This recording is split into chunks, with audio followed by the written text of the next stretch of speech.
I feel like I could just open up so many doors to, you know, people of color and BIPOC people. It's like, okay, I'm in this position to where I can let people know that this sport is so beautiful, and to let them know that this sport is for everybody. It's not just for one certain person. The 2022 Winter Olympic Games in Beijing is finally here, and with it come new beginnings. The snow is fresh, the slate is clean, the stages are set, and the excitement is building. All in preparation for our athletes to shine.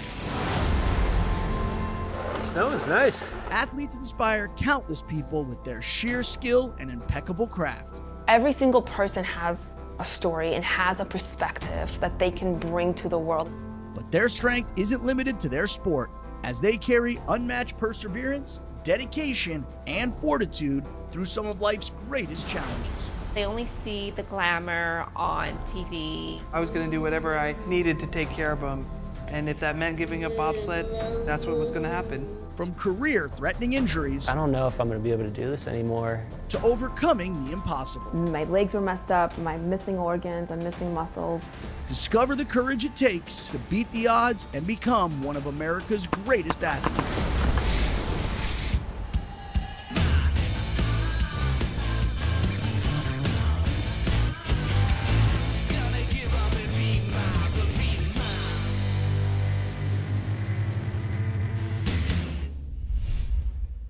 Beautiful dreamer, wake on to me.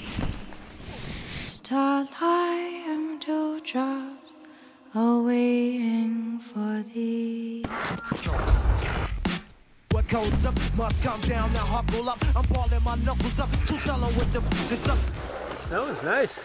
I'm Taylor Gold, and I'm a half-pipe snowboarder. For me, creativity and snowboarding go hand in hand, and as a kid, that was the thing that initially drew me to it. I remember when the 2002 Olympics happened, I was 8 years old watching Ross Powers do a method first hit, 20 feet out, biggest hit that's ever been done at that time. An unbelievable first run. I remember just being super inspired to try it. After 19 years of hardcore training and chasing snow around the world, Taylor has become the highest-ranked American male half-pipe snowboarder. On this chilly morning, he finds himself on Copper Mountain in Colorado, practicing on one of the first half-pipes to open in North America. I love the way that you ride. Well, I love it. It's refreshing to see. For me personally, I love doing the slower tricks where you can really enjoy the feeling of being in the air. Honestly, those big tricks, those doubles and stuff, kind of feel like throw your body and hang on for dear life, and then you land again, and it just doesn't have that same appeal as doing like one of my favorite tricks, a McTwist, where you throw it in a different way than you throw any other trick, and then when you kind of hit the peak of the air, you can see the landing, but you're also flipping at the same time, and reminds me of why I got into snowboarding. What's up, buddy? Good to see you. I kind of feel a duty to the younger kids to have those elements in my run, hopefully so they're inspired to try some of the same stuff. Taylor's an Olympian, and I also want to be an Olympian. I ride with him a lot when he's on the hill. He really is an inspiration to me. I've known Taylor for a few years, been watching him forever. He's got that different way of doing it that's exciting to see. His style looks amazing. I hope someday I can get on the US team and compete against him. You have to be pretty dedicated to be able to compete at the highest level, and there's so much travel involved. Yeah, that's not part of the diet plan, I don't think. The flip side to that is it's really rewarding. The big reward is obviously landing all these tricks in a run together. It's just the coolest feeling. This is the run that he wanted, and he puts it down. Taylor is no stranger to success, coming out on top in countless championships around the country. One of his most notable successes is qualifying for the Sochi Olympics at just 21 years old. The feeling is weird. Like, you would think that it would just be like this crazy elation, but it's almost more of a relief than anything else.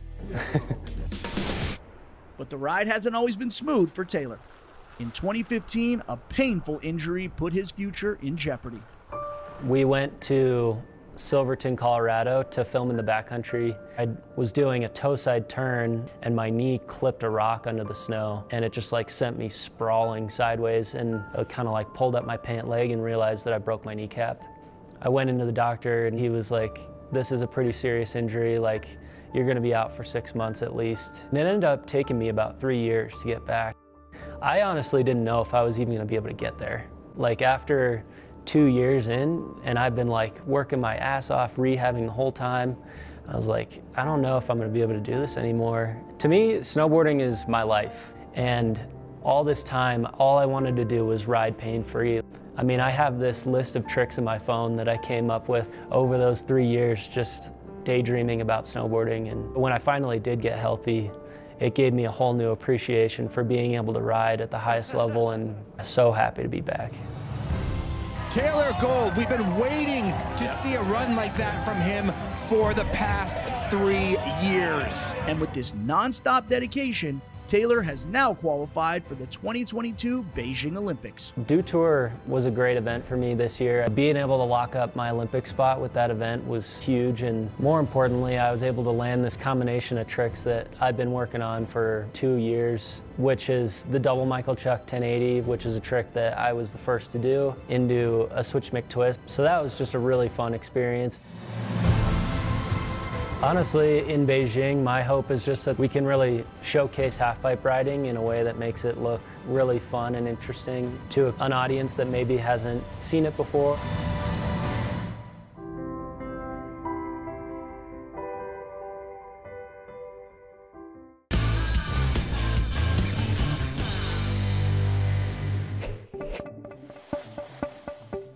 Once I start something, I can't quit.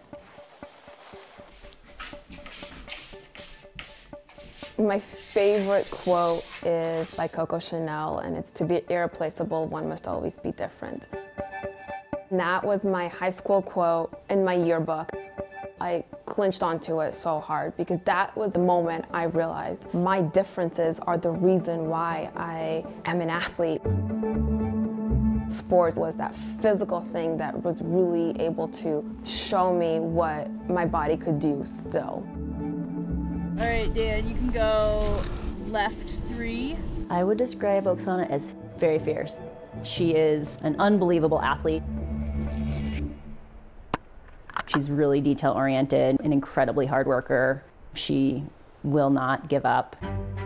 Oksana Masters is an athletic anomaly. Oksana Masters of the United States is about to win the gold medal in the road race. I've competed in the Paralympic Games in rowing, cross-country skiing, biathlon, and cycling. Appearing in 5 Paralympic Games, playing 4 different sports, she is one of the most decorated Paralympians with 4 gold, 3 silver, and 3 bronze medals. I did not see myself going on to do multiple different sports. I had no idea that even existed for me.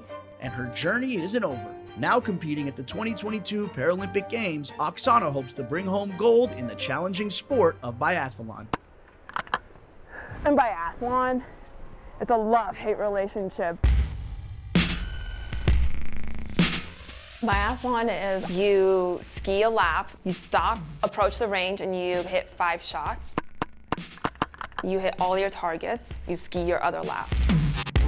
The one thing our sport does not count for with classification and factors is hand dexterity, and I'm missing like a whole lot, and so I have to work twice as hard in the range for my shots.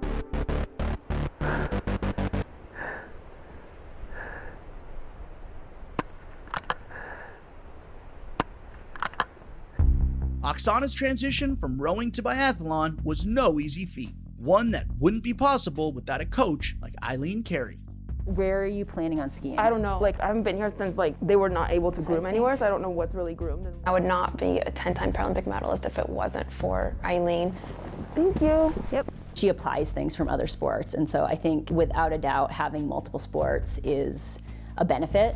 It's pretty special when you find a coach that really knows you and knows you without needing to talk to you to know what's going on. And that's kind of like our relationship. Eileen was instrumental in Oksana's transition, but adapting to the new environment didn't come without its pitfalls. I recognized her talent quickly, and also she had to work at it. The first 5 minutes we went out on snow, she skied up to the top. In the sit ski, you can't stop. There's no just brakes. You can't just like snow plow. Before I gave her any instruction on how to go down the hill, she just took off. Of course, I just go off the course because Tasmanian devil just like rolls off and does it in the most aggressive way possible. It was just kind of an esker of snow with jagged rocks.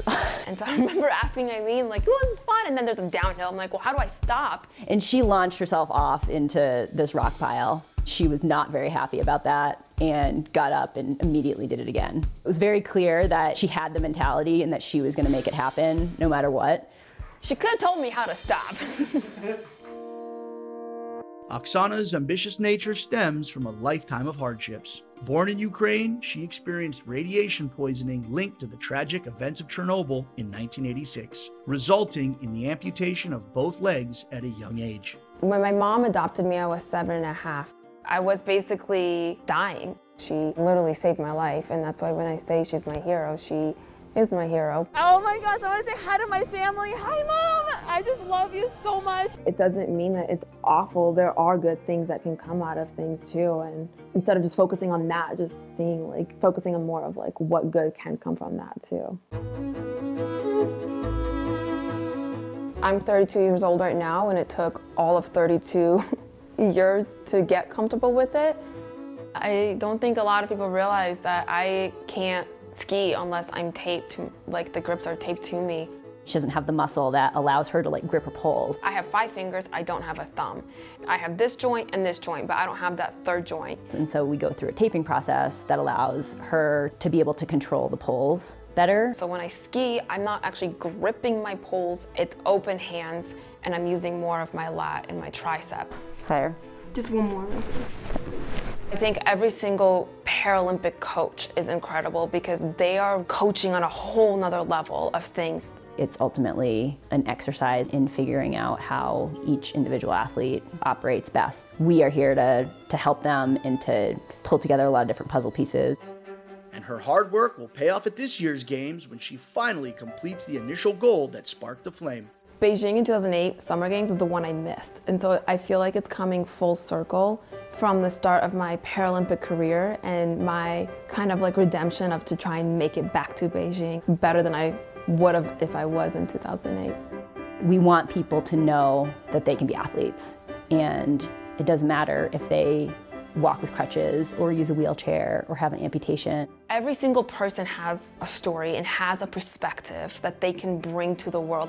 You should be able to see yourself in all the fields, whether you are a Paralympic athlete, whether you are a doctor. You should be able to sit at a table and your voice should be heard, and that ripple effect being made for the generations behind you.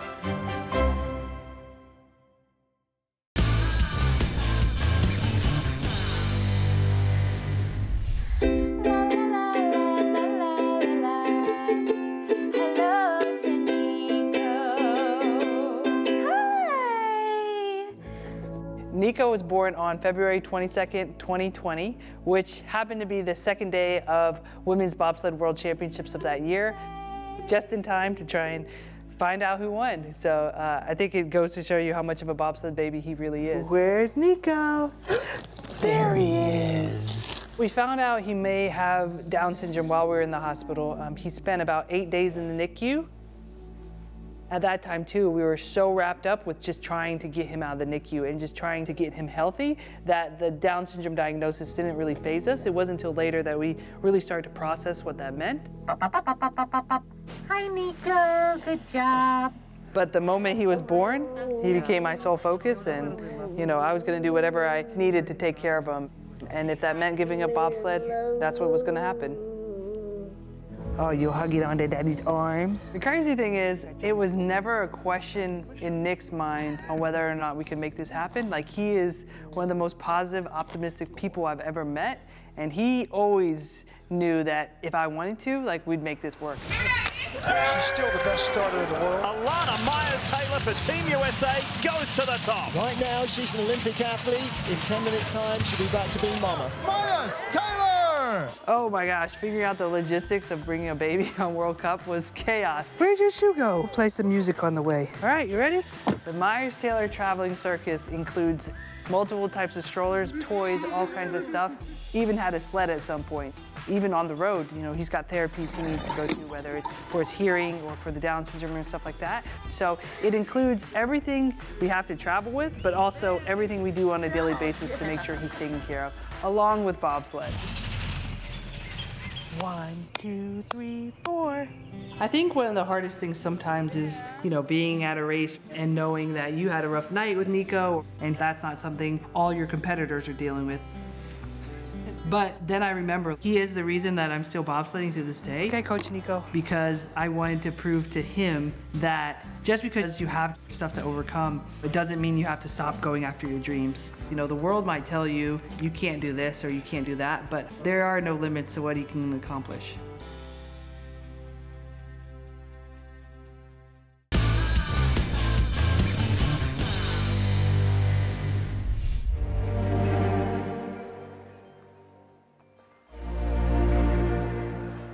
Ice skating to me is freedom. It's really nice to go out there and just feel the music and connect. It's just an escape for me from reality. It's always lit up my life. The ups and downs and the sacrifices that have been made to get her to this point. You know, a lot of people don't know the whole story. They only see the glamour on TV, but there's so much more behind the scene that makes these athletes who they are.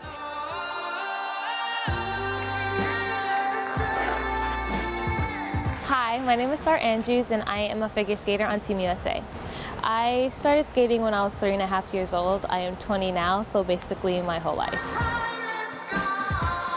Starr as a child was very curious. This was a kid that wasn't afraid of anything. She would jump off of stuff. Oh my God, she always had me on the edge. I actually started as an adult skater and did not want her to skate. To be in ice skating, you have to be crazy. Constantly seeking for perfection. But the moment she took the ice for the first time, she was a natural. Please welcome Starr Andrews. She was willing to try anything. She was skating in between other parents and she just got on the ice and started running. Fearless. And it's that same fearlessness that has led Starr, like her namesake, to rise. With the hopes of one day making it to the Winter Olympics, she pushes forward, determined, regardless of the sacrifices. I think we've both taught each other how not to give up on something, because I have my own challenges, and I'm very proud of her. I train 6 days a week, and sometimes it's really hard because you see people your age going to parties and going to regular school, and it takes sacrifice to get to this level. My first time ever competing senior at nationals. I was really sick from my long programs. I could barely make it around the rink. It was a really tough moment for me. I really don't remember skating. I just remember finishing and being so happy getting my highest score that year. So especially in competition, when you finish that program and you hit your ending position and the crowd is just cheering for you, it's the best feeling. I want to see someone who did an under and a down on a triple-triple. I've been working with Starr for the last decade. It's been a long time. It's been 10 years. As a competitor, I would say Starr definitely skates with her heart. She kind of melts into the song. She becomes the music. I love seeing when people write comments of, oh, I can really see how much she loves the sport, because it's true. It's the first thing that I fell in love with. She's a fun-loving girl. Like, she frequently, even when she's on the ice, she'll love telling me stories about her pets when we're getting going in the morning. She loves her friends, she loves music. I think she brings a lot of that love of life and that love for life onto the ice with her every day, which is why she's such a joy to work with. Starr's musical talents and boldness have allowed her to push the boundaries within the sport. Along with occasionally skating to her own vocal covers, Starr often performs to out-of-the-box song choices that speak to her. At 9 years old, Starr gained internet fame by skating to Whip My Hair by Willow Smith. My mom was like, let me put this on YouTube just because it's just like so cute and so cool. And it ended up going viral. I didn't even know what that meant at the time. I was just like, oh, cool. But now the video's at 56 million views. use, which still sounds crazy coming out of my mouth. It's really cool. My Black Like Me program was during the time when the Black Lives Matter movement was happening. And the first time that my coach played it, I knew that I had to skate to it. It's just, I related to it so much. When I saw Michelle Obama tweet about it, I thought my mom was playing a trick on me. Because I was like, this can't be real. I'm like, oh my gosh, it's Michelle Obama. Michelle Obama. But Starr's hope to expand the sport by simply being herself doesn't stop at song choices.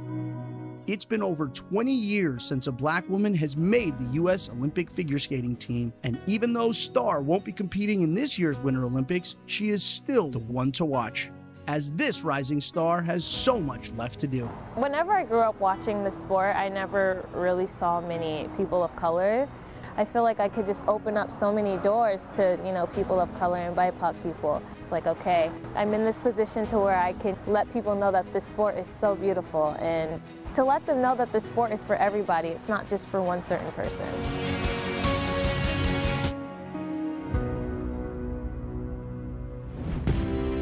The spirit of Team USA will be on full display this year as they head into the 2022 Winter Olympic and Paralympic Games. Cheer on our athletes starting February 4th as they go for gold, and as always, America will be watching and rooting.